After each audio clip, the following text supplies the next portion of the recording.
Assalamualaikum warahmatullahi wabarakatuh.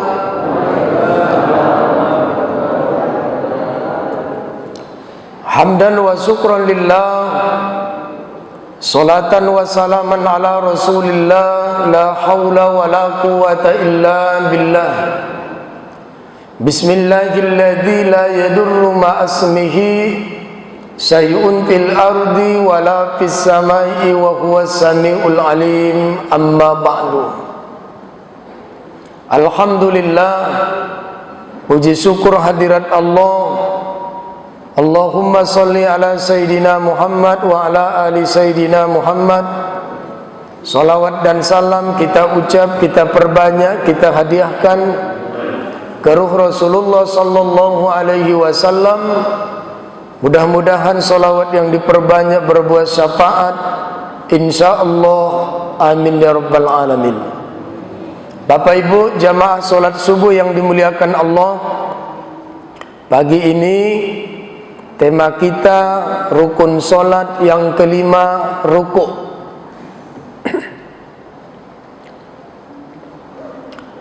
Rukuk adalah salah satu rukun af'al yang harus diingat. Di dalam kitab Tanwirul Qulubi Mu'amalati Allamil Ghuyub Imam Ibnu Qurdi, dalam solat itu ada muqaranah, sama, serentak, bersama, atau samanya perbuatan makmum dengan perbuatan imam dalam solat itu hukumnya ada tiga. Yang pertama, bila sama perbuatan makmum dengan perbuatan imam dalam takbiratul ihram, hukumnya haram, batal solatnya, wajib mengulang. Jadi kalau takbiratul ihram itu tidak boleh mendahului imam, berarti biarkan imamnya dulu selesai baru kita bertakbir. Allahu Akbar, barulah makmumnya ngikut. Jangankan mendahului, seri aja nggak boleh. Itu yang pertama. Yang kedua, samanya perbuatan makmum dengan perbuatan imam dalam mengucap amin, hukumnya sunnah. Ini sama-sama. Siratal ladzina an'amta alaihim ghairil maghdubi alaihim waladdallin. Amin. Hukumnya sunnah.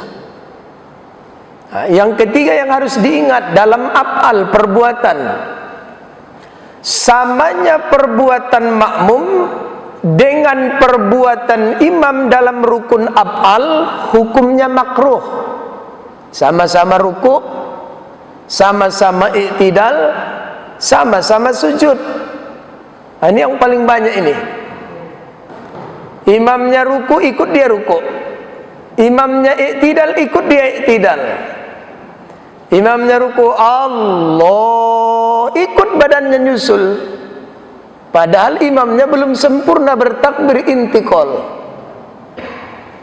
Jadi kapan makmum mengikut perbuatan imam ini? Sempurna dulu takbirnya, Allahu Akbar, barulah makmum mengikut. Sami Allahu liman hamidah, barulah makmum nyusul. Yang paling banyak terjadi waktu sujud karena longnya panjang. Imamnya mau sujud, Allah, udah nggak tahan ini makmum, udah ngikut dia nih. Allah, sama-sama ngikut. Hukumnya makruh. Kalau udah makruh apa pengertiannya? Tak berpahala. Sayang kali datang ke masjid kalau kayak gitu berjamaah. Bagus sholat di rumah dapat pahala sendiri, makruh hukumnya. Di poin ini berdoalah kepada Allah. Ya Allah, apa yang ku dengar dari guruku hari ini simpan di hatiku, keluarkan saat dia dibutuhkan. supaya ketika kita dalam proses afal ini diingatkan Tuhan, jangan kau bergerak sebelum imammu benar-benar sempurna rukuknya. Jangan kau beriktidal sebelum imammu benar-benar sempurna iktidalnya. Jangan engkau bersujud sebelum imammu benar-benar sempurna dengan sujudnya. Oh nanti Ustaz, kalau aku nggak ikut, telat pula aku imamnya, nggak masalah. Dalam mazhab Syafi'i, si makmum itu boleh berkejar-kejaran dengan imamnya. Artinya makmum itu boleh terlambat dari imamnya, asal tidak melewati satu pendapat 2 rukun, satu pendapat 3 rukun yang panjang. Jadi kalau kita lagi baca iyyaka na'budu, imamnya udah ruku, nggak usah sibuk, santai aja. Imamnya sami Allah, kita baru walat dolin, kan baru 2. Jadi imam makmum boleh terlambat, boleh berkejar-kejaran. Tapi kalau imamnya makmumnya baca iyyaka, imamnya udah sujud, lain cerita. Artinya burulah dia, penting minimal 2 ketinggalan. Jadi Bapak Ibu jamaah yang dimuliakan Allah, jadi kesilapan kita paling banyak di waktu ruku ini, karena ruku ini adalah rukun afal bersamaan dengan imam. Mulai hari ini dijaga badan, dilatih kesabaran, jangan ikut perbuatan imam sebelum imamnya benar-benar sempurna. Apa kodenya? Takbir intikal, Allahu Akbar, barulah kita nyusul. Dalam kitab Taqriratus Sadidah disebutkan ar-ruku'u lughatan al-inhina. Rukuk menurut bahasa artinya menunduk, menunduk, tawaduk dan tadarruk, sama pengertiannya. Tapi kalau sama Allah tak boleh tawaduk, yang boleh tado. Kalau kita orang hebat, kita banyak duit, ada jabatan, kaya, tersohor di dunia, orang kaya masih bau bergaul dengan orang miskin, orang besar masih bau bergaul dengan orang kecil, itu namanya tawaduk. Waktu saya dulu ikut diundang almarhum Haji Anip, waktu IAIN berubah menjadi UIN, syukuran pertama datang menteri, saya yang ceramah. Waktu itu rektornya Pak Padil almarhum, Ananda lah yang ceramah. Saya bilang nggak cocok saya ceramah di situ, Prof. Siapa yang datang? Menteri Pak Nuh waktu itu. Menteri pejabat nggak cocok, carilah yang ilmiah sekelas mereka. Tak kusuruh kau ceramah ilmiah, katanya. Kusuruh kau ceramah, titik. Nggak cocok saya, nggak ceramah. Mau nggak, katanya. Iya Pak, saya bilang. Jadi depan saya waktu itu aja ada nih Dewan Penyantun. Habis saya ceramah datangi Haji Hanif saya. Catat waktu 1 minggu. Untuk apa Pak? Saya bilang, seminggu ikut keliling sama saya. Kelilinglah saya sama Haji Hanif, keliling Sumatera Utara. Terakhir ke kebunnya di Natal sana, di kebunnya 4 hari. Apa kerja di situ? Penting ceramah. Udah malam ini kita di sini, pagi ini kita di sini. Suatu hari, waktu di depan rumah panggungnya itu turun di tangga, dipanggilnya saya. Ananda sini, kata almarhum. Iya Pak, saya bilang. Suatu saat kau sukses seperti saya, kau ingat satu hal. Apa itu Pak? Memandang orang besar, bagaimana orang besar mampu memperlakukan orang kecil menjadi besar di depannya. Ku ingat kali itu ucapan itu di depan rumahnya. Ingat ya, katanya. Suatu kali kau sukses, ingat pesan saya. Memandang orang besar, bagaimana orang besar mampu memperlakukan orang kecil menjadi besar di depannya. Ini yang disebut tawaduk. Jadi kalau kita sukses segalanya kita miliki, tapi masih mau bergaul dengan orang kecil, itulah orang sukses. Tawaduk namanya. Kalau ilmu Ahmad Baki, ilmu padi lah namanya itu. Bila diri ingin dikenang, semailah benih di tengah sawah, bawalah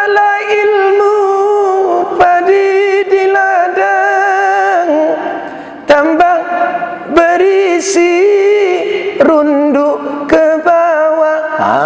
Itulah tawaduk. Tambah berisi, tambah menguning, tambah kaya, tambah sukses, tambah jaya, tambah makmur, tambah tunduk. Artinya tawaduk. Jangan sombong. Itu ayam namanya, Pak. Ayam tuh sikitnya dapatnya satu komplek diinformasikan. Namanya ayam. Bila diri ingin terpandang, tes suara dulu subuni sebentar. Jauhi kata tinggi melambung, jauhi sifat ayam di kandang, bertelur satu ribut sekampung. Ayam kan kayak gitu tuh, Pak. Satu lagi telur tuh menetas, kokok, satu kampung ketahuan. Pamer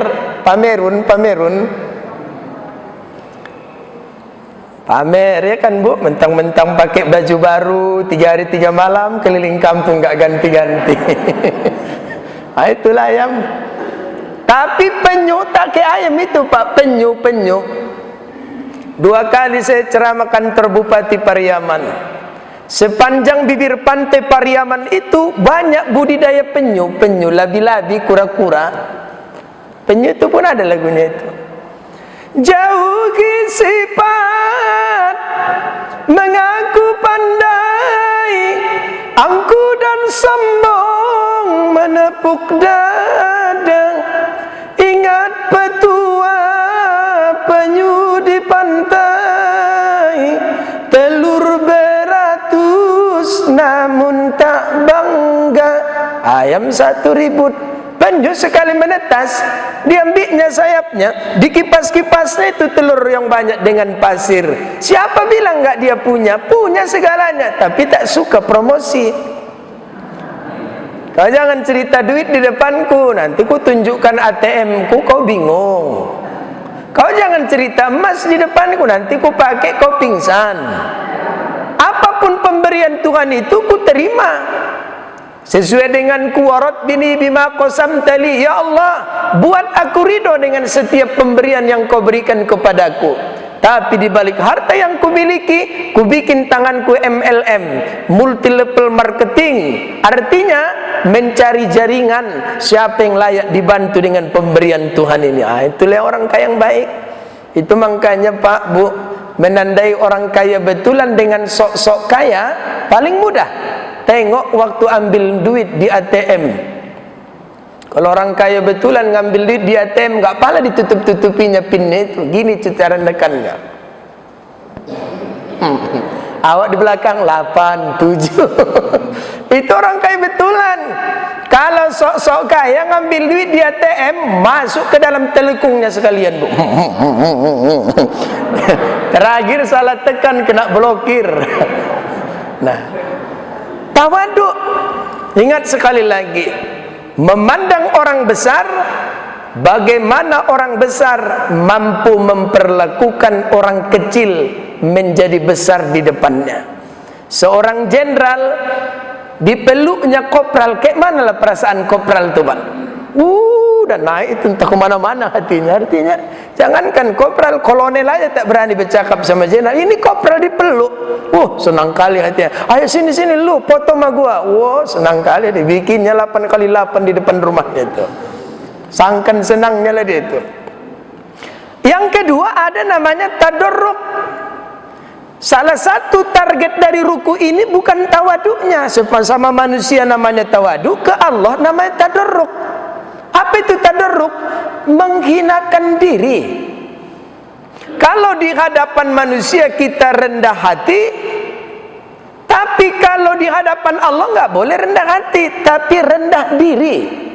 Rendah diri. Sehebat apapun kita, kesuksesan yang dicapai, keberhasilan yang diraih, walau mencarinya pergi pagi pulang petang, perginya petang pulangnya pagi, peras keringat banting tulang, ada yang jailani jalan sana jalan sini, ada yang lebih parah lagi, Bu, beras tagi kapan jagi ambil pagi hanya untuk sore. Jangan lupakan nama Allah di atas keberhasilan itu. kecil kita kalau udah di depan Tuhan, hina kita kalau di depan Allah. Sehebat apapun kemuliaan dan kesohoran yang kita miliki di dunia ini, saat kita dekat kepada Allah, hina segina-ginanya.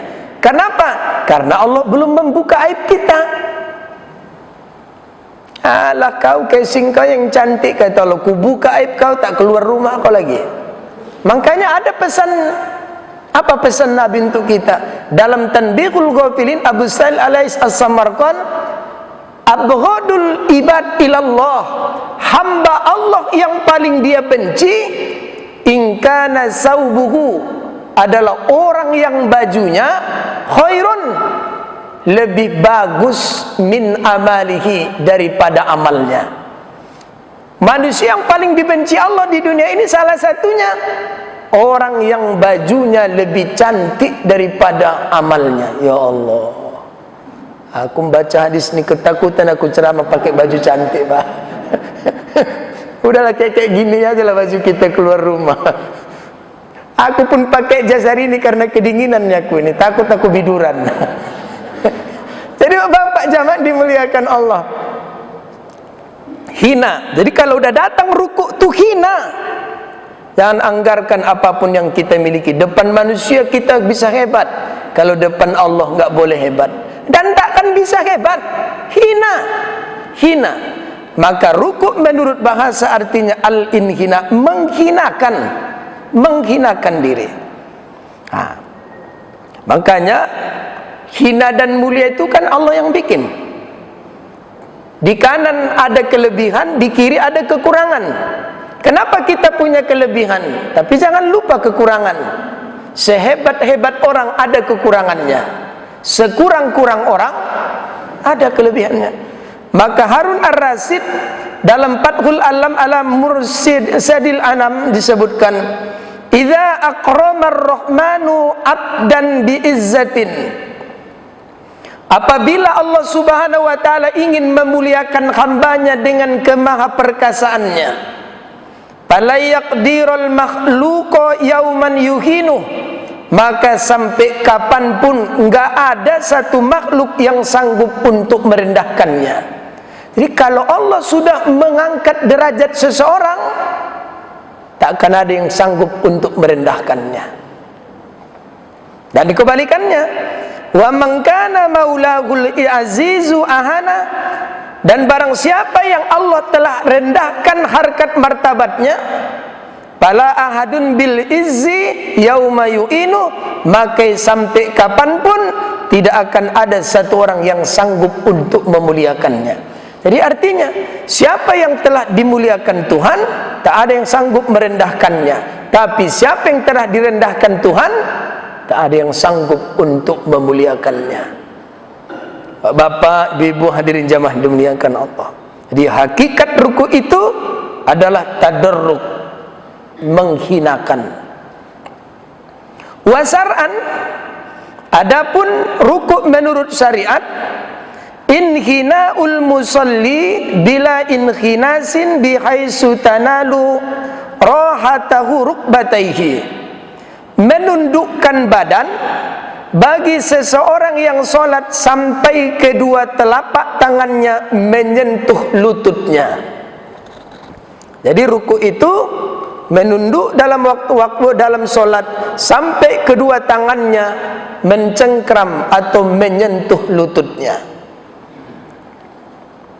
Dalil diwajibkannya ruku ini ada dalam hadis riwayat Bukhari, summarka hatta tatma'inna raki'an, kemudian rukuklah engkau sehingga benar-benar tomakninah dalam posisi rukukmu. Berarti salah satu yang harus diperhatikan dalam ruku itu tomakninah. Apa itu tomakninah? Sukunul a'da fi mahalliha biqadri subhanallah, tenangnya badanmu seukuran engkau bertasbih dengan lafaz subhanallah. Waktu mencengkram lutut, subhana rabbiyal azim, subhana rabbiyal azim, subhana rabbiyal azim, atau versi yang lain subhanakallahumma rabbana wa bihamdik allahumma ighfirli. Jangan langsung bangkit, tenangkan badan, tenangkan badan. Kalau belajar-belajar di kampung-kampung, jangan kau angkat kepalamu sebelum kau rasakan darah itu tertumpah di otakmu. Sudah tertumpah baru Allah bangkit, sami Allah. Malah dalam hadis yang lain Rasul mengingatkan, inna mimma yurisul khusu'a itolatar ruku'i was sujud. Salah satu cara melahirkan khusyuk dalam solat, khusyuk di badan, panjangkan rukukmu, lamakan sujudmu. Panjangkan rukuk, lamakan sujud. Subhana rabbiyal azimi wa bihamdi, subhana rabbiyal azimi wa bihamdi, subhana rabbiyal azimi wa bihamdi, subhanakallahumma rabbana wa bihamdik, Allahumma ighfirli. Tenangkan baru sami Allah.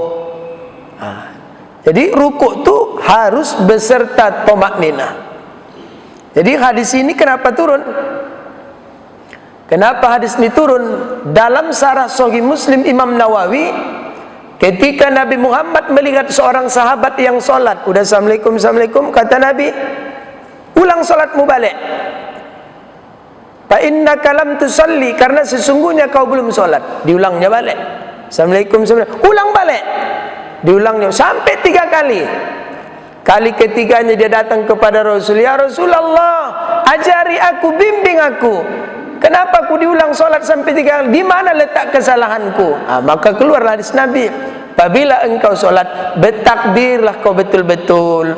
Kemudian bacalah Quran tu betul-betul. Kemudian rukuklah engkau hatta tatma'inna raki'an, sehingga engkau benar-benar tamakninah dalam rukukmu. Berarti kenapa Nabi menyuruh sahabat ini mengulang solat sampai 3 kali? Tak ada tamakninahnya. Tak ada tamakninah. Dalam mazhab Syafi'i malah tamakninah itu dijadikan sebagai rukun. Artinya sangkan pentingnya lah menjaga diri. Setelah membaca ayat, jangan langsung, tapi tenangkan diri. Sukunul a'dha fi mahalliha, tenangnya anggota badan pada tempatnya, biqadri, seukuran tasbih. Baru bangkit Allah. Ketika sujud, Allahu Akbar, subhana rabbiyal azim, subhana rabbiyal azim, subhana rabbiyal azim, tenangkan badan Allah. Jadi langsung pumpang-pumpang, jangan kayak solat apa namanya itu? Apa namanya? Kalau sujud tuh kayak stempel, tok tok tok tok tok tok. Allah kayak ada di keningnya, ada pergoib. Ada per di keningnya tapi nggak kelihatan, namanya pergoib. Allah langsung membal. Suruh Nabi ulang balik, ulang balik. Tenangkan badan. Abu Lais As-Samarqand dalam Tanbihul Ghafilinnya, idza staghalan nasu bisittati asya, apabila engkau lihat manusia menyibukkan dirinya pada 6 keadaan, pastagilu antum bisittati ukhra, maka sibukkan juga dirimu pada 6 keadaan. Satu di antaranya, idza staghalan nasu bikasratil a'mal, apabila kau tengok manusia memperbanyak amalnya, usah kau ikut-ikutan, kata ulama ini. Pastagilu antum bi husnil a'mal, duduklah engkau, merenunglah engkau, perhatikanlah dirimu untuk memperbaiki amalmu. Karena manusia yang terbaik di hadapan Allah itu bukan aksaru amala, tapi ahsanu amala. Alladzi khalaqal mauta wal hayata liyabluwakum ayyukum ahsanu amala. Bagaimana amal itu baik? Tentu cara terbaik duduk di majelis ilmu. Kata Imam Al-Ghazali, ibadah apapun tak akan makbul, tak akan mi'raj, tak akan naik kepada Allah kalau tidak karena 3. Wajib qablal wajib, ilmu. Ibadah itu hukumnya wajib, sebelum ibadah harus berilmu. Wajib bil wajib, ikhlas. Ibadah itu hukumnya wajib, melakukannya harus karena Allah. Wajib ba'dal wajib, khauf. Ibadah itu hukumnya wajib, habis ibadah harus ada perubahan. Jadi yang pertama ilmu. Amalun qalilun, amal yang sedikit tapi disertai dengan ilmu, khairun, lebih baik daripada amal yang banyak tanpa ilmu. Berarti Allah itu butuh kualitas, bukan kuantitas. Perbaiki amalmu, rukuknya dibetulkan, jangan rukuk-rukukan, mulai hari ini kalau rukuk itu betul-betul cengkram lutut, tegakkan tegakkan pundak, punggung, bertasbihlah benar-benar. Makanya bagaimana cara melahirkan khusyuk? Enggak akan mungkin khusyuk dalam ucapan datang kalau enggak connect mulut dengan hati. Bagaimana mengkonekkannya? Kata Imam Ghazali, hafal terjemahannya. Subhana rabbiyal azimi wa bihamdi. Berkali-kali kita baca itu pendeknya, tapi tak tahu kita artinya. Kenapa enggak tahu artinya? Karena kita bukan orang Arab. Kalau begitu, kalau kita bukan orang Arab, minimal berartilah jadi orang Arab. Artinya dihafal terjemahannya. Kalau mulut membaca, hati memahami terjemahan, maka otak nggak lari kemana-mana. Tapi kalau mulutnya membaca, hatinya tak diikutkan menerjemahkan, maka lari. Itulah salah satu faktor besar kenapa nggak connect mulut dengan hati. Ya kita terima itu, Pak. Mulutnya baca Fatihah, tapi nggak ikut mentadabbur memahami, maka otaknya lari. Sebentar udah di masjid, sebentar udah di rumah, sebentar udah di simpang liman, sebentar udah di center point. Udah entah kemana-mana dia. Jadi Bapak jamaah yang dimuliakan Allah. Jadi urutan pertama tarjim, terjemahkan. Lama-lama diterjemahkan, lama-lama naik tingkat. Nanti ketika dia sholat, nggak perlu diterjemahkannya lagi, udah paham. Kalau udah paham itu samalah orang Arab berbahasa Arab, orang Mandailing berbahasa Mandailing, nggak perlu diterjemahkan, dia udah paham.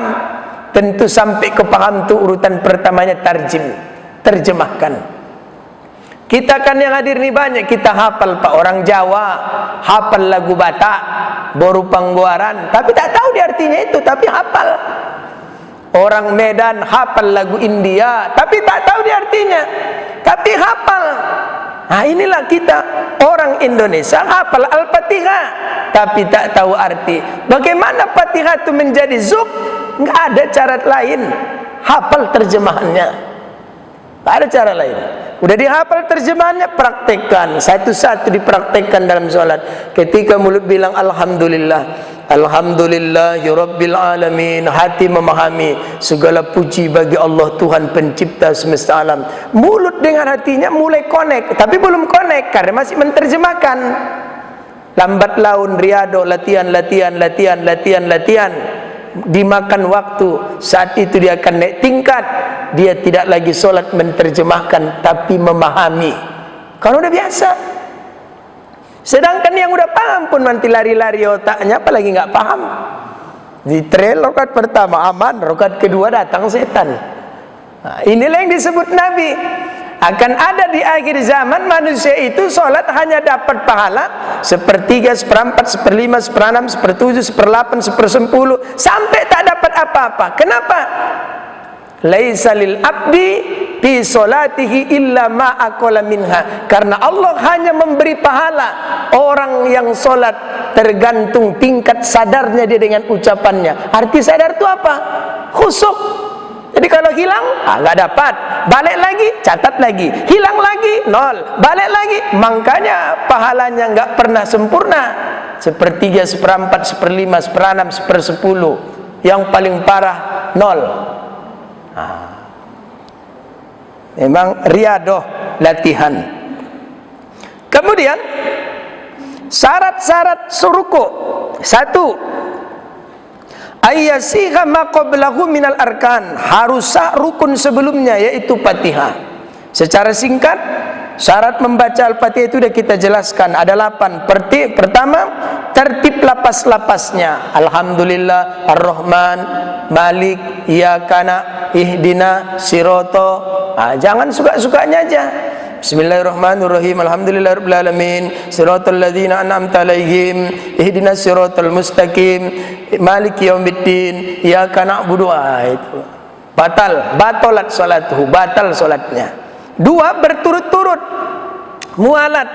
Jangan ada berhenti yang terlalu lama. Bismillahirrahmanirrahim. Alhamdulillahirrahmanirrahim. Jangan. Kecuali lah lagi sesak napas nggak apa-apa. Kemudian yang ketiga, menjaga huruf-hurufnya, jangan sampai lahan salah. Misalnya pada pertemuan yang lalu, ha kecil jangan jadi ha besar. Alhamdu pujian, jadi kalau alhamdu kebinasaan. Alhamdulillahi rabbil alamin, binasa kau Tuhan yang menciptakan semesta alam ini. Seharusnya ha kecil. Alhamdulillahi rabbil alamin, segala puji bagi Allah Tuhan pencipta semesta alam. Atau dibaca merubah ha kecil menjadi ka. Alhamdulillah, kan ada kayak gitu. Alhamdulillahi rabbil alamin. Alhamdu artinya pucat.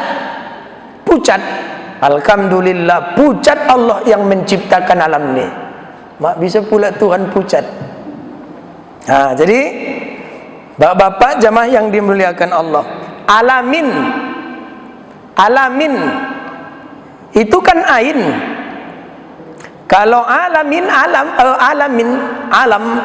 kalau dibaca amjah, Tuhan orang sakit artinya. Alhamdulillahi rabbil alamin, segala puji bagi Allah Tuhannya orang sakit. Alam, amzah, dia di situ bukan amzah tapi ain, alam. Atau merubah zal menjadi zal.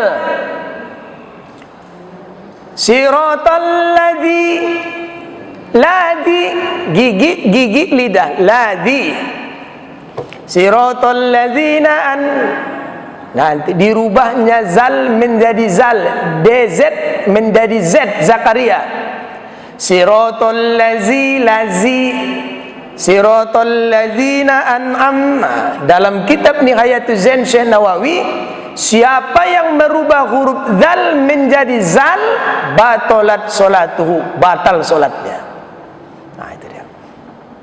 Kemudian yang keempat, memperhatikan tasdidnya. Tasdid Al-Fatihah itu ada 14. Satu aja hilang tasdidnya, batal salatnya. Misalnya iyaka, iyaka, iyaka na'budu wa iyaka nasta'in. Iyaka na'budu, hanya kepada engkau saja aku na'budu, nasta'in, nyembah minta. Coba hilangkan tasdidnya. Iyyaka na'budu wa iyyaka nasta'in. Sinar matahari engkau tempat aku menyembah, sinar matahari engkau tempat aku meminta. Nah, itu gara-gara tasdidnya hilang.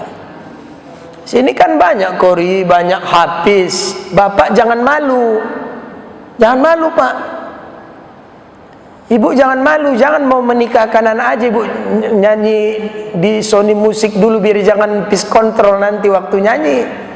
Sekali-sekali dengarkan, ya Nanda, memang usia lebih tua aku daripada kau, tapi kau kan hafiz. Cobalah kau dengarkan Fatihah mak kau ini, mana kira-kira yang silap. Jangan malu. Aku aja Ustaz nggak malu. Ada adik-adikanku kalau duet sama aku lagi acara mi'raj maulid, aku dengar suaranya bagus, juara kabupaten, tapi dia masih muda, tua aku daripada dia. Nggak akan malu, nggak akan rendah harkat martabatku kalau aku bilang, Dek, coba kau dengar dulu bacaan Ustadz, yang mana yang silap. Jangan kau malu, kasih tahu aja. Aku kan Ustadz, suka disuruh baca ayat, suka disuruh imam, nanti aku bersalahan kan malu kau, aku bilang. Coba kau dengar. Nah, ini bang, nggak usah malu. Kayaknya aku tak mau jadi imam, masih banyak salahnya. Ilmu lagi. Kemudian apa lagi? Harus membaca semua ayat termasuk Al-Fatihah dalam bismillah. Walau ada perbedaan pendapat dalam mazhab Syafi'i, bismillah itu bagian dari Al-Fatihah. Kemudian yang keenam, surat Fatihah itu dibaca dalam keadaan berdiri. Itu yang saya bilang dulu. Ada dua rukun ucapan yang wajib dibaca berdiri. Apa itu? Pertama takbiratul ihram, yang kedua Al-Fatihah. Jadi kalau kita punya kekurangan, misal sakit, kaki tak sanggup, lemah, tak bisa berdiri lama, cukup dia berdiri pada dua rukun. Apa itu? Fatihah, Allahu Akbar atau takbiratul ihram, dan Al-Fatihah. Allahu Akbar, masih sanggup berdiri? Sanggup. Fatihah. Enggak sanggup? Barulah duduk. Jadi jangan langsung duduk takbirnya. Kemudian yang ketujuh, ayusmi anapsahu hurufaha. Suara Fatihah itu didengar kalau dia sholat sendiri, didengar oleh kupingnya, jangan kuping tetangganya. Jadi kalau bapak sholat berjamaah, bapak cuman mendengar imam. Kalau nanti makmum baca nggak Ustaz? Menurut Imam Syafi'i, imamnya baca, makmumnya baca. Menurut pendapat 3 ulama mazhab, imamnya baca, makmumnya boleh baca, boleh tidak. Jadi kalau bapak model membaca, ikut paham membaca, amin, kita akan baca. Jangan sampai suara Al-Fatihah kita merusak sholat saudara kita. Ayusmi anapsahu hurufaha. Volume suara Fatihah itu hanya didengar kupingnya, bukan kuping tetangganya. Jadi jangan kuat-kuat kali. Ibu bedakan, ibu makmum, jangan jadi imam. Bismillahirrahmanirrahim. Alhamdulillahirabbil alamin. Arrahmanirrahim. Terakhir waktu hilang khusyuknya, ngeri kali wali akad. Kuat-kuat kali. Ya. Nanti ditegur waktu jambak-jambakan terakhir. Nah, kemudian di antara ayat-ayat Fatihah tak boleh diselingi dengan zikir-zikir yang lain. Bismillahirrahmanirrahim. Subhanallah. Ar-Rahmanirrahim. Alhamdulillah. Tak boleh. Jadi apa rukuk yang pertama? Sah sebelumnya. Kalau Fatihahnya udah sah, sah dah rukunnya. Tapi kalau Fatihahnya tak sah, maka tak sah rukuknya. Ya betul lah pula. Kalau udah Fatihah tak sah, ya batal salatnya, apa gunanya rukuk? Jadi Fatihah dulu yang dibenarkan, baru rukuk. Yang kedua, Allah yaksida bihi ghairah. Tidak memaksudkan dengan rukuk tersebut sesuatu yang lain. Dia rukuk tuh badannya lagi nggak enak. Biasanya kalau kita rukuk gini olahraga kan enak badan.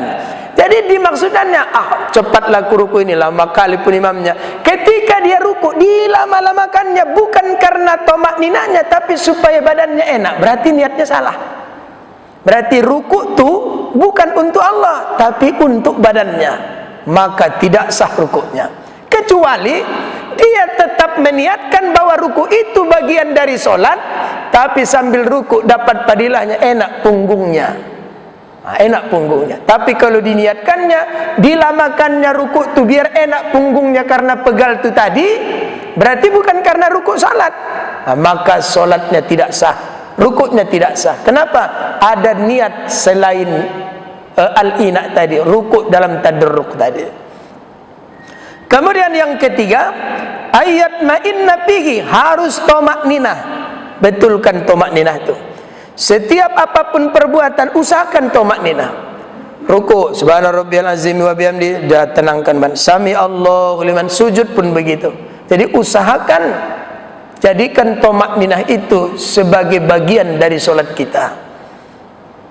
Yang keempat, ayyan haniya bihaisu tanalu rahatahu rukbataihi wa illam yada'uhuma bil fi'li. Harus menunduk sekira-kira telapak tangannya dapat menyentuh kedua lututnya walaupun sekedar. Jadi walaupun sekedar saja.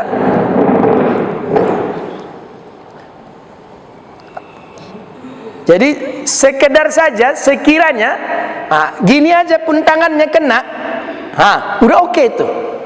Sekedar, cuman kan tak tomak ninah. Jadi bapak jamaah yang dimuliakan Allah, nanti hadis meletakkan tangan dalam rukuk itu ada 3 versi. Saya praktekkan, nanti kita baca hadisnya. Versi pertama tangannya begini. Ini apa namanya nih? Ya, telapak pangkalnya ini lututnya. Berarti telapak tangannya ini di atas lutut. Di atas lutut. Baru ini dicengkram. Ini yang pertama. Hadis kedua nanti ini di bawah lutut. Ini lututnya. Hadis yang ketiga, tangannya ini. Hadis yang keempat, telapak tangannya itu mencengkram bagian luar lututnya. Jadi 1, 2, 3, 4. 4-4-nya boleh. 1 boleh, ini yang paling afdol. Nah, 2, 3, 4. Jangan begini. Nah, ini yang dilarang nanti. Al-inqinas, seperti sujudnya keledai. Kayak mana itu rukuknya? Ada lagi nanti dilarang begini, Pak.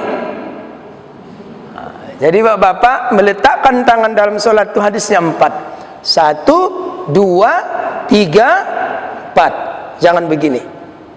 Banyak itu solat orang kayak gitu. Bukan lutut yang dipegangnya, betis. Di masjid ini ada enggak?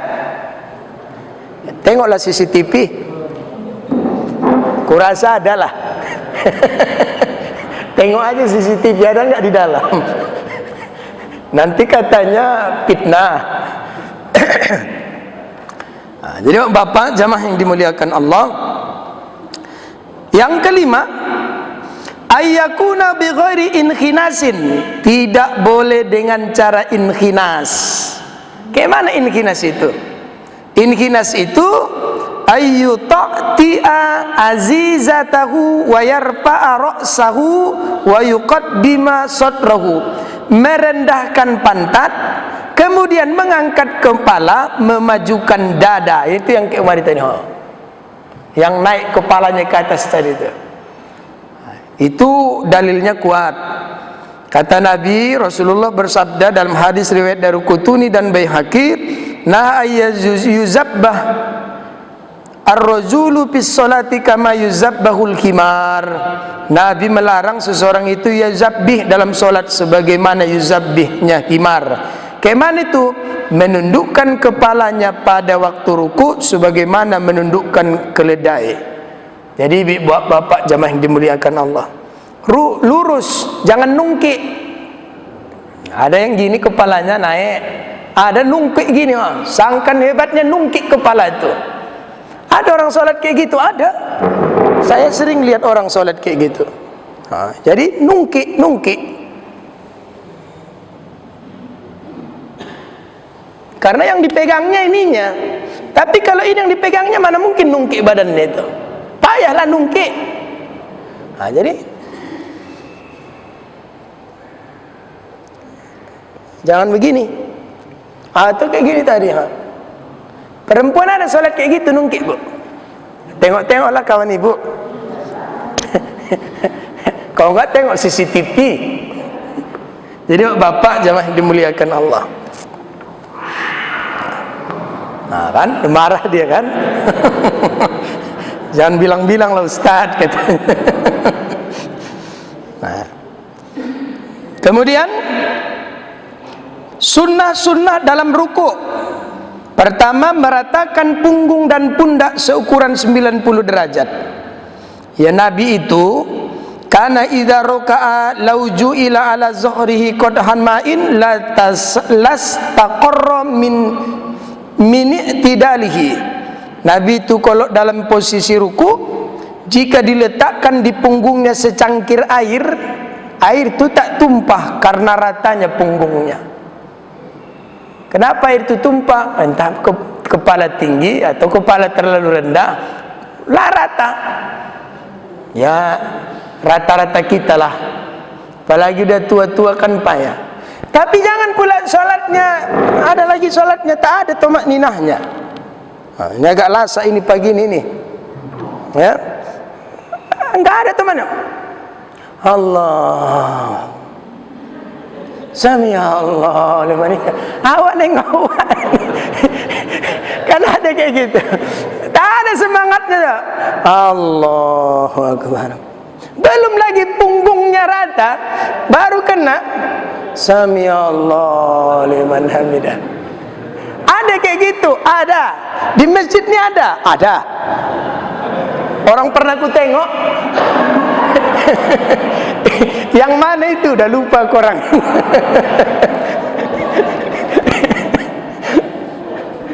Janganlah, walaupun sakit minimal agak-agak rata aja lah, agak-agak pun jadilah.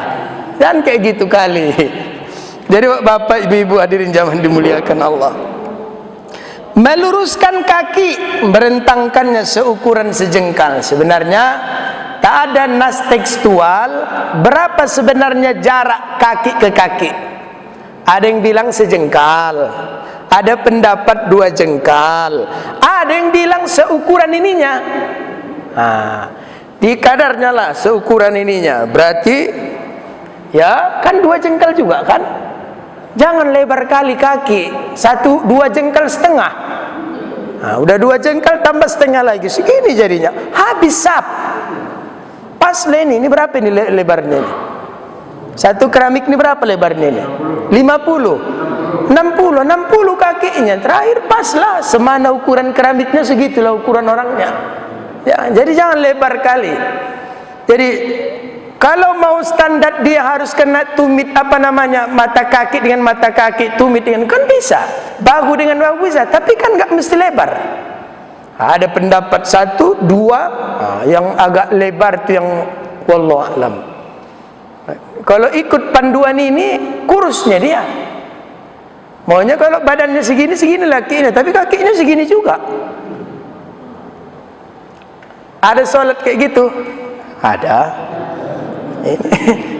Ini ada terus leh.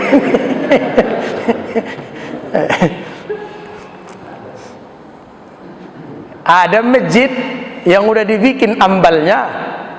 Wow, senang jemaah. Seminggu gara-gara ada lagi COVID kedua, mikrofon apa namanya Pak? Dipasang, dilepas lagi. Kenapa dilepas? Udah datang virus kedua Pak Ustaz, dilepas lagi. Pala ke Masjid Al-Hidayah Komplek Menteng, mulai dari COVID sampai berakhirnya COVID, datang COVID, nggak dipasang-pasang sampai sekarang, kan paten. Ayo datang bawa saudara masing-masing. Sementara di Masjid Dupat depan Pak Edi Rahmayadi yang di Karya Bakti Baitus Soleh udah dipasang ambalnya. Ya, aku bilang masuk saya pengajian malam Sabtu kemarin, jadwal saya, kok udah dipasang? Iya, udah boleh restu dari bos, saya bilang. Udah. Jadi gubernur udah ngasih izin, silakan pasang. Tapi separuh lah, separuh masih kosong. Ada sekitar 6 baris. 6 baris itu panjangnya dari sana ke sana Pak. Jadi kalau sholat di situ 2 baris saja nampaknya sedikit, tapi kalau 2 baris itu kalau di masjid kami mungkin udah 4-5 baris karena lebar masjidnya. Udah dipasang. Di mana lah yang ini Masjid Mutatuli Al-Husna. Udah setelah agak-agak stadium level 3 itu, level 2 udah semuanya udah dibentang ambalnya. Tiba-tiba saya semalam kuliah subuh, ya mana ambalnya lagi, aku bilang. Maklumlah Ustaz, nazir kami Profesor THT katanya. Nazirnya itu guru besar THT, profesor, buka lagi balik. Ya sudahlah. Jadi Bapak jamaah yang dimuliakan Allah, tetap waspada. Waspada, walau sedikit pasti ada. Kan gara-gara virus kedua tuh gagal orang umroh jadinya. Turannya tanggal 23 ini, hari apa itu tanggal 23? Apa udah 1 pesawat penuh Saudi Arabia untuk pemilik-pemilik travel dulu berangkat. Untuk umum tanggal 9 Januari. Ya, di tempat saya ikut bergabung itu kami udah 1 pesawat.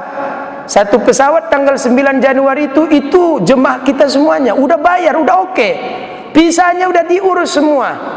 Tiba-tiba semalam gagal lagi. Udah gagal, lemah lagi hati waktu. Ini kalau udah gagal lagi, maulah gagal haji balik ini. Udah semangat kan man, kalau udah berangkat ini, berangkat kedua Januari, mudah-mudahan target kita bukan umrohnya, mudah-mudahan yang gagal-gagal haji 2 tahun ini diberangkatkanlah duluan, biar senang hati orang itu. Ini kayaknya berat lagi nih. Mungkin Indonesia udah belajar, dulu kan terlalu ringan, ini udah kena, udah dapat katanya, kalau udah dapat hati-hati kita, jangan keluar negeri dulu. Kita tengoklah pejabatnya keluar enggak. Nanti awak dilarangnya dia pergi. Ini dapat pula kalau orang biasa pulang wajib karantina. Tapi kalau pejabat anggota dewan pulang karantinanya di rumah. Enak kali orang itu. Awak suruhnya karantina seminggu PP. Ini tambah lagi, kalau orang tu pejabat dengan anggota dewan, boleh karantinanya di rumah. Kalau kita karantina di hotel 1 hari 1 juta, bukan orang tu bayarinya. Udahlah ibu bapak nggak usah keluar negeri lah ya. Keluar Medan aja boleh lah. Kalau mau Pakam tebing tinggi boleh lah. Tempat ketika kita sujud ruku, kemana posisi mata melihat? Ke tempat sujud. Ketika kita berdiri, fokus mata melihat tempat sujud. Ij'al basaraka haitsu tasjud. Kenapa hadis ini turun? Nabi solat nengok-nengok depan, kadang menatap langit, nengok-nengok depan, kadang menatap langit.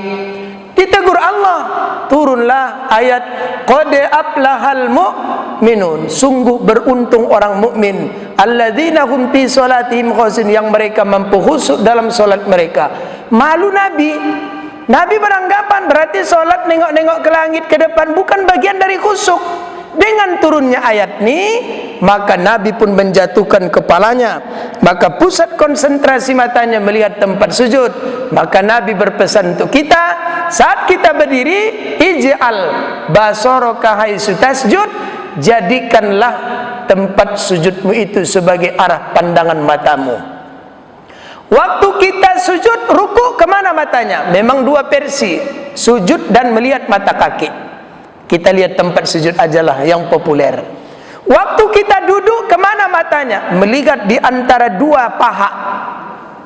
Waktu kita duduk, melihat di antara 2 paha. Ketika tasahud awal akhir, kemana matanya? Memandang ujung telunjuknya pada lafaz Allah. Dalam mazhab Syafi'i, at-tahiyatul asyhadu an la ilaha illallah, mata memandang ke ujung telunjuknya. Kapan nengok ujung telunjuk? Tergantung pahamnya. Kalau ikut pendapat Hambali langsung at-tahiyatul mubarakatuh shalawatut thayyibatu langsung. Kalau ikut pendapat Maliki, itu yang goyang-goyang, at-tahiyatul mubarakatuh shalawatut thayyibatu lillah. Kalau ikut mazhab Syafi'i, pada lafaz Allah, at-tahiyatul mubarakatuh shalawatu asyhadu an la ilaha illallah, mata memandang ke ujung telunjuk. Itu sunnahnya. Jadi bapak jamaah yang dimuliakan Allah, jadi ketika di depan Ka'bah, menurut pendapat yang kuat, mata memandang Ka'bah. Ketika salat khauf, salat takut, mata bukan melihat telunjuk, bukan melihat tempat sujud, tapi mata mengintai di mana musuh berada. Salat khauf itu ganti-gantian. Misal ada 2 baris, saf pertama salat dulu 1 rakaat, saf kedua mengintai. Udah saf pertama selesai rakaat pertama, orang tu yang mengintai. Saf kedua rakaat pertama, ganti-gantian terus. Ganti-gantian mengintai. Jadi salatnya orang khauf, salatnya orang sakit, orang dalam kondisi ketakutan, dalam kondisi perang, bukan melihat tempat sujud, tapi mengintai di mana musuh berada. Mudah-mudahan jangan sampai terjadi. Kalau sudah terjadi berarti perang lah itu. Yang keempat, memegang lutut dengan kedua tangan, membuka jari-jarinya. Itu hadis Abu Daud, nomor hadisnya 858. Tangan di atas lutut, jari lebih rendah dari lutut. Dalam hadis yang lain riwayat Ahmad, nomor hadisnya 1780,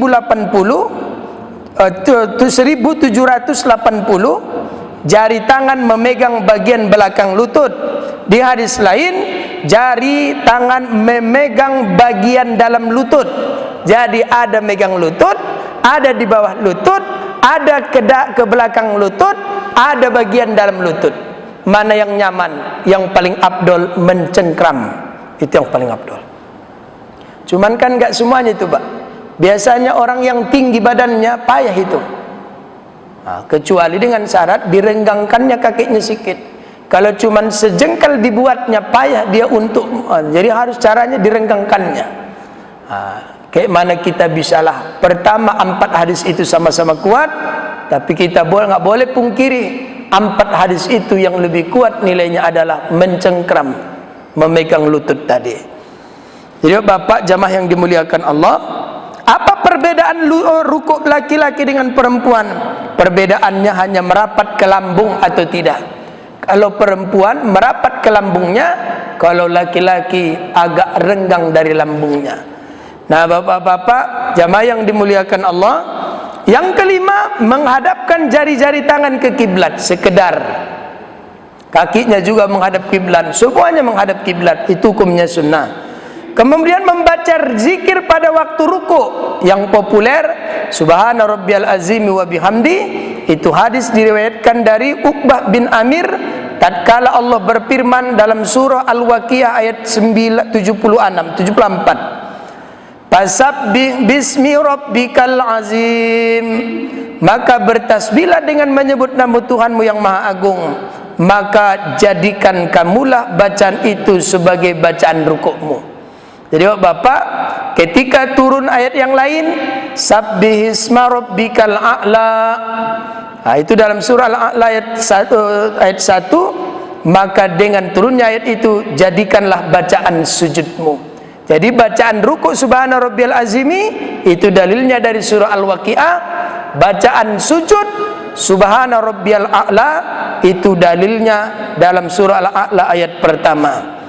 Jadi Bapak Ibu jamaah yang dimuliakan Allah, ada orang bertanya, Ustadz, waktu ruku itu Subhana rabbiyal azimi saja atau Subhana rabbiyal azimi wa bihamdi?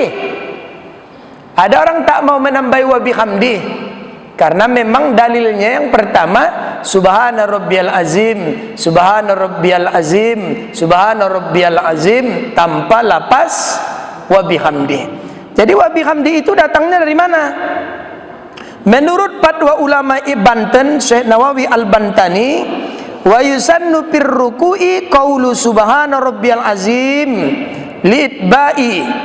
Sunnah hukumnya ketika ruku' itu membaca subhana rabbiyal azim, subhana rabbiyal azim, untuk mengikut sunnah Nabi. Wa tusannu ziyadatun wa bihamdi, dan sunnah menambahi lapas wa bihamdi. Subhana rabbiyal azimi wa bihamdi, Subhana rabbiyal azimi wa bihamdi. Begitu juga pada waktu sujud, Subhana rabbiyal a'la wa bihamdi.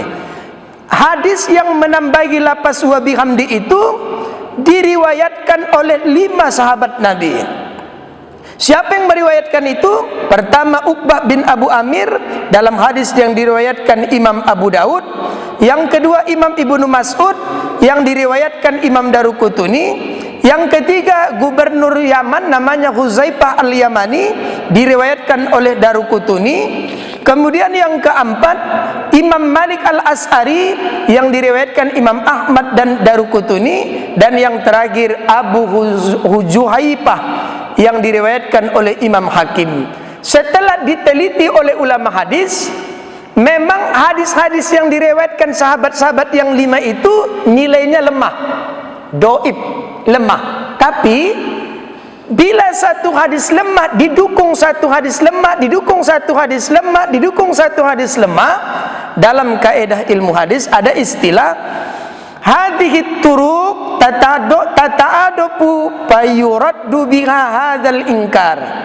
Berapa torik jalan periwayat hadis yang disebutkan tadi memang doib, tapi saling menguatkan.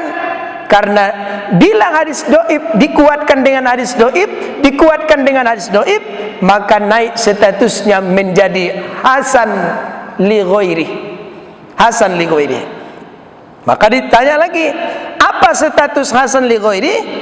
Dalam Miskatul Masabi Imam Al-Baghawi menyebutkan wal hadisud doib, hadis-hadis doib alladzi balagha bi adadit turuq, yang sampai derajatnya hasan li ghairi dengan banyaknya dalil yang mendukung, martabahul hasan, naiklah statusnya menjadi hasan, hasan li ghairi.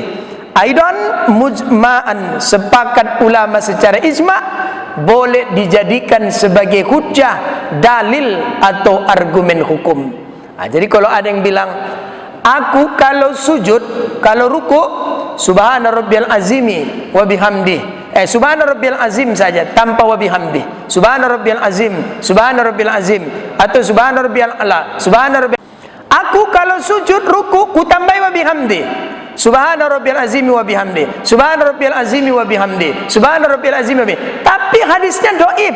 Iya, satu hadis dhaif didukung hadis dhaif. Ternyata hadis yang menjelaskan wa bihamdi ada 5 hadisnya pendukungnya.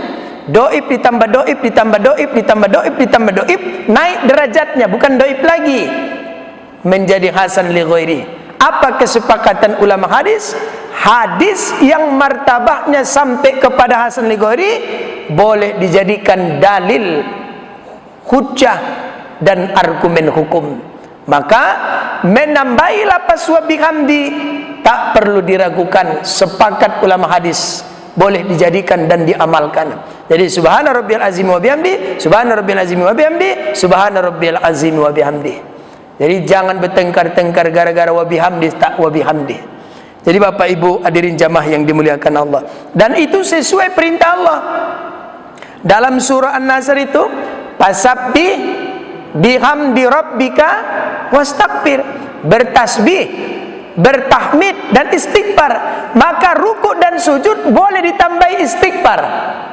Fasabbih, perintahnya 3. Fasabbih bihamdi wastaghfir, bertasbih, bertahmid, istighfar.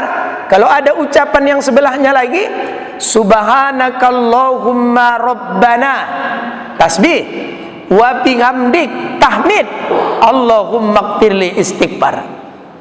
Subhanakallahumma rabbana wa bihamdik, allahumma ighfirli. Subhanakallahumma rabbana wa bihamdik, allahumma ighfirli. Subhanakallahumma rabbana wa bihamdik, allahumma ighfirli. Perintahnya 3, tasbih, tahmid, istighfar. Kalau ini perintahnya 3, kenapa yang itu nggak bisa ditambahi? Tambahi juga subhana rabbiyal a'la, tasbih, wa bihamdi, tahmid, tambahi allahumma ighfirli. Tambahi allahumma ighfirli, Pak. Jadi waktu ruku ada 2 versi bacaannya. Subhanakallahumma rabbana wa bihamdik, allahumma ighfirli. Atau versi kedua, subhana rabbiyal azimi wa bihamdi, allahumma ighfirli. Aku tetap baca subhana rabbiyal azim, subhana rabbiyal azim, boleh. Jadi 2 ikut. Berapa kali dibaca Ustaz? Kalau solat sendiri dalam kasifatus saja boleh 3, boleh 5, boleh 7, boleh 9, maksimal 11. Tapi kalau solat berjamaah, aku lebih suka imamnya membaca 5. Kenapa membaca 5? Supaya makmum membaca 3, jadi tak terlambat. Jadi kalau berjamaah, imamnya baca 5, makmumnya baca 3. Tapi kalau sholat sendiri, maksimal 11. Subhanakallah. Kalau saya gabung. Memang ada dalilnya menggabung, boleh. Contohnya doa iftitah. Zakaria Al-Ansari dalam Fathul Alam, sunnah hukumnya menggabung beberapa riwayat dalam satu perbuatan. Bapak yang baca Allah Akbar kabiro inni wajjahtu, itu 1 hadis atau 2 hadis? 2. Allahu Akbar kabiro walhamdulillahi katsira wa subhanallahi bukratan wa asila, itu hadis riwayat Umar. Inni wajjahtu wajhiya, itu hadis riwayat Ali. Jadi siapa yang membaca Allah Akbar kabira inni wajjahtu, dia telah menggabung 2 riwayat. Kalau pada doa iftitah boleh digabung 2 riwayat, kenapa pada waktu sujud dan ruku tak boleh? Subhana rabbiyal azim wa bihamdi, subhana rabbiyal azim wa bihamdi, subhanakallahumma rabbana wa bihamdik, allahumma ighfirli. Atau balik, subhanakallahumma rabbana wa bihamdik, subhanakallahumma rabbana wa bihamdik, subhana rabbiyal azim wa bihamdi, allahumma ighfirli. Menurut Zakaria Al-Ansari dalam Fathul Alam, itu dibenarkan dan hukumnya mustahab, dianjurkan. Aku Ustaz mau orisinal aja lah, nggak gabung-gabung, silahkan. Aku bacanya 11 kali Ustaz, silahkan.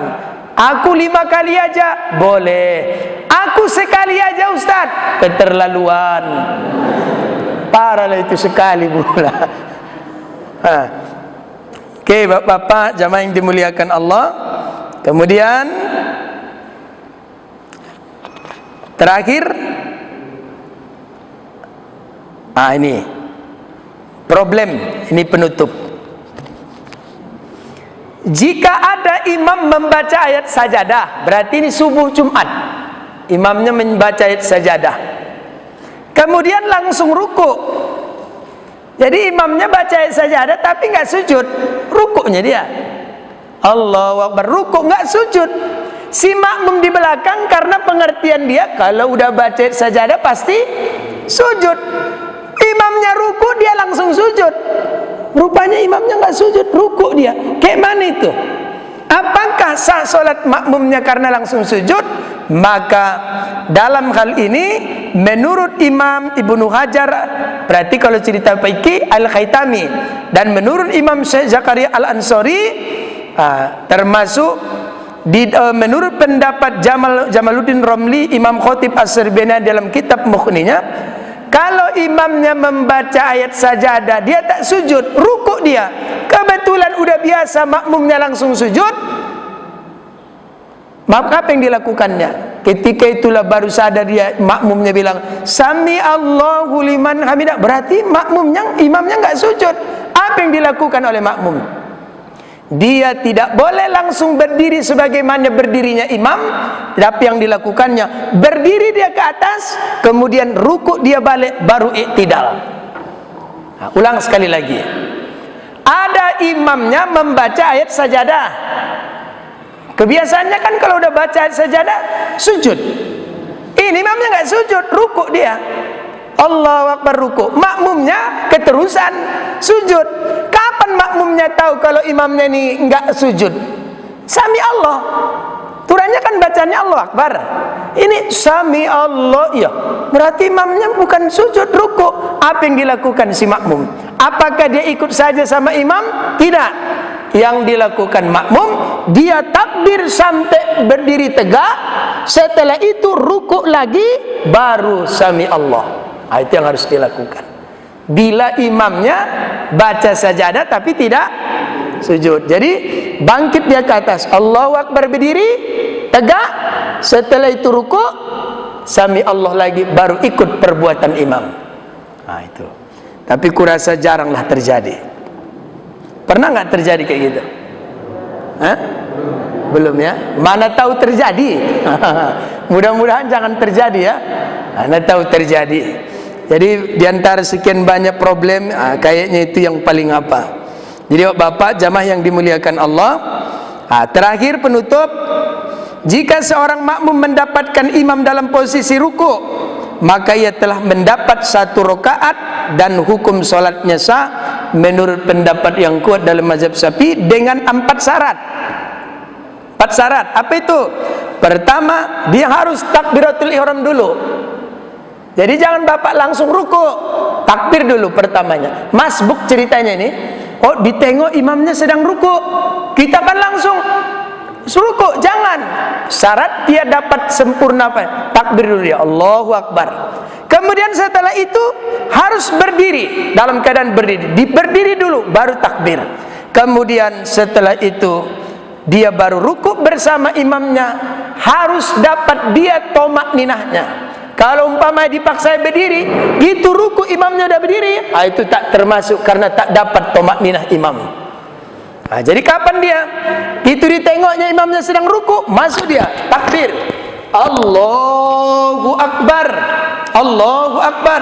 Kemudian ruku, harus dapat dia tomak ninah beserta imam, baru dihitung 1 rakaat penuh. Jadi kapan dihitung dapat rakaat penuh bagi masbuk yang terlambat? Bila menemui imam dalam posisi ruku, didahului dengan takbir dan dapat tomakninah imam pada ruku, maka sempurna. Kapan makmum menyempurnakan baca apanya rakaatnya? Bila ada yang tertinggal, apabila imam telah menyelesaikan salam keduanya. Jadi jangan salam pertama, bila lamina kamidum majid, assalamualaikum warahmatullahi, udah berdiri dia. Jadi kapan makmumnya berdiri? Imam menyelesaikan salam keduanya, salam kanan, salam kiri, barulah makmum menambah kalau ada kekurangan pada masbuknya tadi. Kecuali pada solat Jumat Pak. Kalau Bapak sangkan banyaknya kegiatan berlari-lari mengejar Jumat, Bapak menemui pada sujud terakhir pada rakaat kedua solat Jumat, Bapak ikut sujud, setelah itu tambah 2 rakaat dan wajib mengulang zuhur 4 rakaat karena tak ikut mengikuti rukun khutbahnya. Jadi jangan 2 rakaat, tapi 4 tambah 2 tambah 4 lagi. Mudah-mudahan pembahasan rukuk di hari ini bermanfaat. Nanti file PDF-nya saya bagi. Siapa yang mau kopi silahkan kopi. Ya. Mudah-mudahan hari ini bermanfaat. Ya.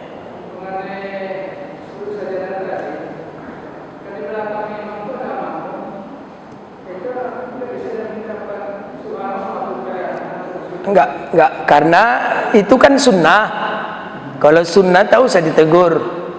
Apakah makmumnya tadi ruku, imamnya kan seharusnya sujud, ruku dia, memang dia nggak mau sujud, mungkin nggak tahu lah kita kan gitu. Udah biar tahu kalian, biar nggak mesti sujud ini katanya. Memang ada pendapat tidak boleh kita terlalu merutinkan sujud tilawah itu di hari Jumat, supaya tidak ada indikasi di kalangan awam bahwa sujud itu hukumnya wajib. Karena kalau kontinu kan kayak wajib jadinya. Suatu hari nggak dibikin kan nggak enak. Cuman kita di Indonesia ini udah terbiasa. Kalau udah subuh pasti bikin. Gara-gara itu bisa dia lupa, bisa sengaja, nggak tahu lah kita niat imam.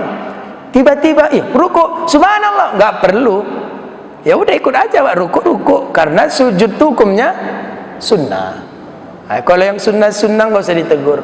Sama dengan lupa dia berkunut. Udah mau ruku dia subhanallah, udah mau subhanallah, bangkit dia lagi ke atas gara-gara itu. Udah biarin aja. Cuman dalam mazhab Syafi'i orang tak berkunut sunnah diganti dengan sujud sahwi. Lupa dia berkunut, berarti dalam ilmu kita dia akan melaksanakan sujud sahwi. Apa hukum sujud sahwi? Hukum dasarnya sunnah, tapi berubah menjadi wajib bila mengikut perbuatan imam. Itu ada dalam kitab takrirat. Jadi kalau berubah menjadi wajib berikut perbuatan imam, menurut paham ini, kalau ada imamnya lupa sesuatu, tiba-tiba di akhirnya ditambahi dengan sujud sahwi, bila makmumnya tak ikut, batal solatnya dalam takriratus sajdah. Jadi sujud sahwi itu hukum dasarnya sunnah, tapi berubah menjadi wajib bila mengikut perbuatan imam. Oke, mudah-mudahan bermanfaat. Udah Bu, ingat Bu, kaji di awal. Apa itu? Jangan ikut berbuat dalam perbuatan af'al sebelum imamnya sempurna bertakbir intikal. Dijagalah itu, sempurnakanlah badan kita. Kita kan ngikut, jangan sama, jangan seri, mendahului pun tak boleh. Berarti harus di belakang. Imam dulu baru kita, imam dulu baru kita, imam dulu baru kita, supaya sempurna af'al kita. Alhamdulillahirabbil alamin. Wassalatu wassalamu ala asrofil anbiya'i wal mursalin wa ala alihi wa sahbihi ajma'in. Ya Fattahu ya Alim ya Razzaku ya Karim, iftah lana babal ilmi minal Qur'anil azim. Allahumma inna nas'aluka salamatan fid dini wad dunya wal akhirah, wa khususan ya Allah salamatan li ahlina wa li jama'atina kaffah. Rabbana atina fid dunya hasanah wa fil akhirati hasanatan wa qina adzaban nar. Sallallahu wasallam alaihi walhamdulillahi rabbil alamin. Taqabbalallahu minkum minna wa minkum taqabbal ya karim.